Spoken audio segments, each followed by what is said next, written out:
Goeiedag, hartlik welkom by vandag se laaste wandel in die woord voor Sondag se hervormingsfees.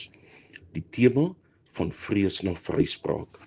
Martin Luther se reis het begin met vrees, 'n weerligstraal, 'n donderslag, 'n roepstem, maar sy pad het hom gelei na ontdekking wat die wêreld sou verander. Hierdie ontdekking dat die regverdigheid wat God vra, nie deur menslike pogings bereik word nie, maar deur geloof alleen, was 'n absolute bevryding. In Galasiërs 2 vers 16 lees ons weet dat 'n mens nie vrygespreek word op grond van die wet nie, maar alleen deur geloof in Jesus Christus.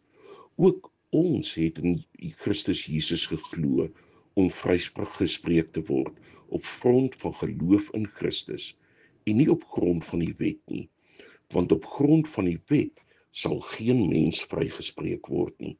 Tot sover Galasiërs 2 vers 16. Hierdie vers is 'n sleutel tot Luther se hervormingsmoment. Dit bring die spanning tussen wet en genade, tussen vrees en vryspraak tot 'n punt van openbaring. Dis die brug tussen die donderslag van Stottenheim en die ligstraal van Wittenberg. Waarom juis hierdie teks? Galasiërs sluit aan by Romeine 1 vers 15 tot 17, die skrifgedeelte vir Hervormingssondag, waar Paulus verklaar dat die evangelie die krag van God tot redding is en dat die regverdige uit geloof sal lewe.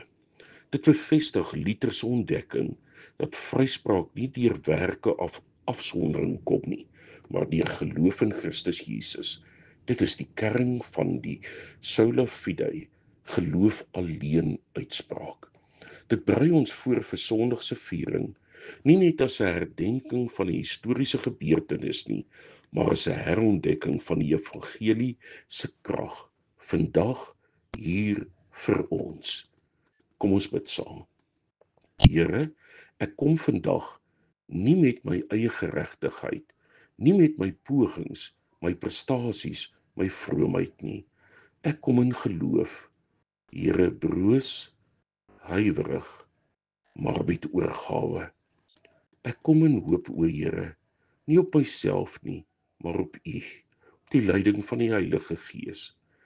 Dankie dat U my nie vryspreek op grond van die wet nie, maar op grond van Christus. Dankie dat ek nie hoef te klim nie, want U het afgedwaal, in genade, in liefde, in waarheid.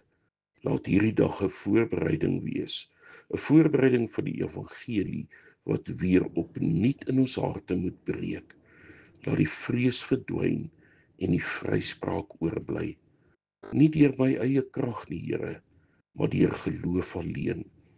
En dit bid ons, Here, in die naam van U ons Vader, die Seun Jesus Christus en die Heilige Gees, ons Trooster. Amen.